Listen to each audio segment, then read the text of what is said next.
Everyone is talking about entrepreneurship. Entrepreneurship has become the trendy topic of today.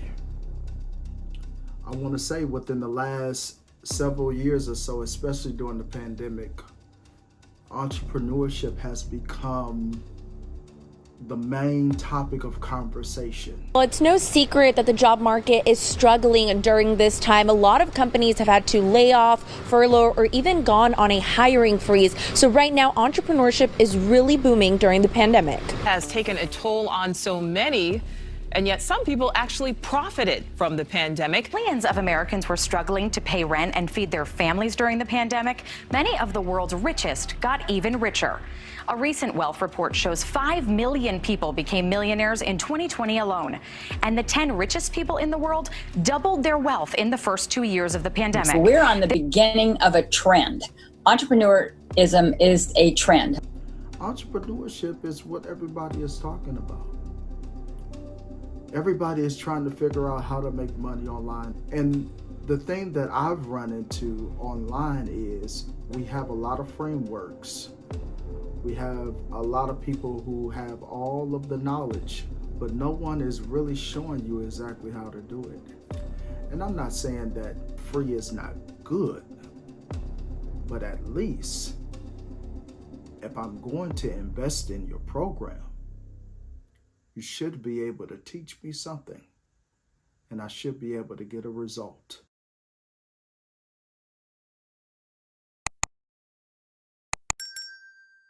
Welcome to another episode of the Legacy Inspired Podcast, where I am your host, Randy, and it's another day above ground, and I am so excited to be here. I'm excited for you to hang with me once again.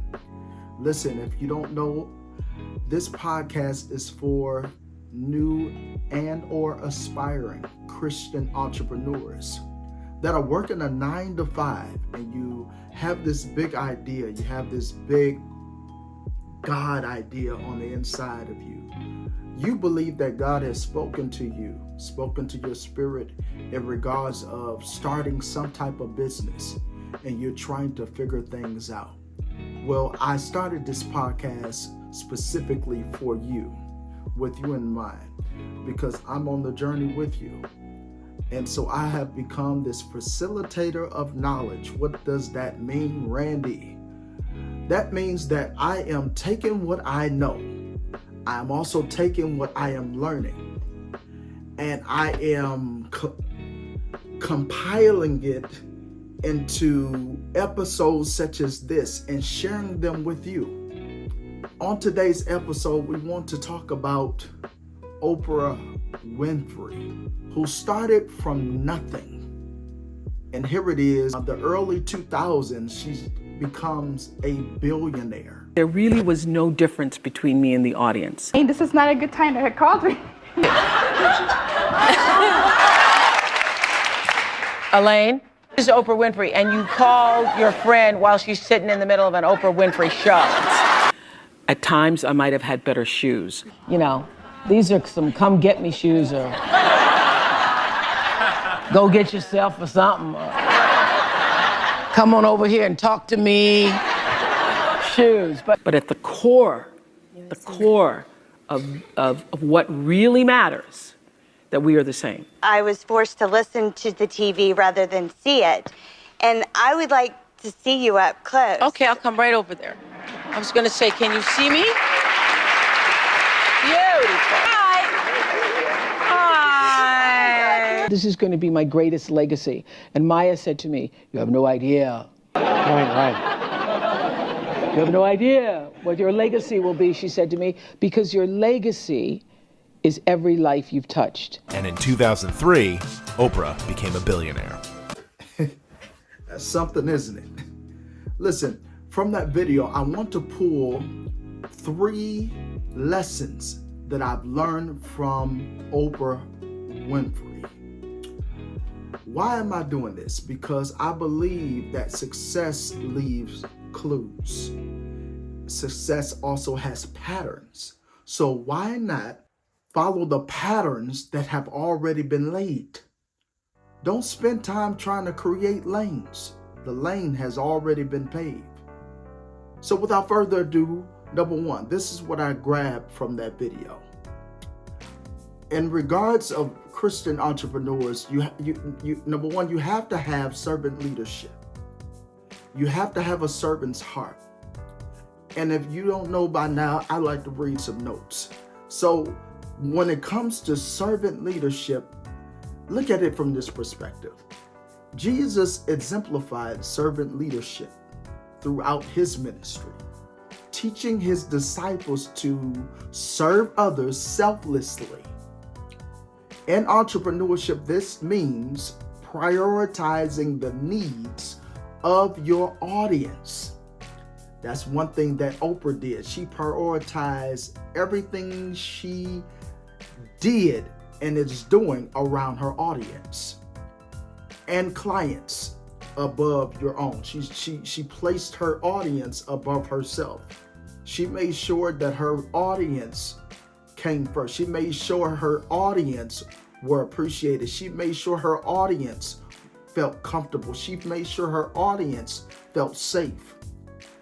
Listen, friend, by understanding and empathizing with their struggles, desires, and aspirations, you can tailor your products or your services to truly meet their needs.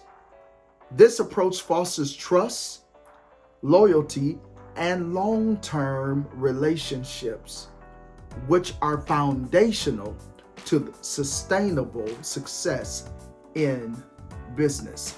I would love to go further with servant leadership. I can dig a little deeper, but time won't allow me to. So number two, impact over profit. Now, we know that Oprah started from nothing. She had her struggles, she had her issues, she had her challenges, if you will. But I want to dive into something here. Number two, impact over profit. As Christian entrepreneurs, there you go again, we are called to be stewards of God's love and grace. And entrepreneurship provides a unique platform to express these values. While financial success is important for sustaining and growing a business, it should not be pursued at the expense, watch this, of integrity, compassion, I'm going further, and generosity.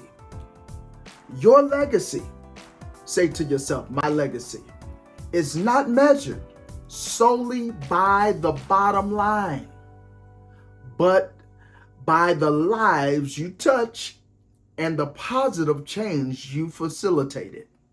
I got to say that again. Your legacy is not measured solely by the bottom line. Yes, money is important. You got to pay your bills. You got a family. Money is important by all means. The Bible says it answers all things. And if it answers all things, that let me know that money can talk. But it's not the main thing. It's not the main thing. You should always pursue serving your audience. And by default of you serving your audience, if you gave them exactly what they needed at the time that they needed and you solved their problem, by default, they are going to be compelled to pay you. This is what I'm learning.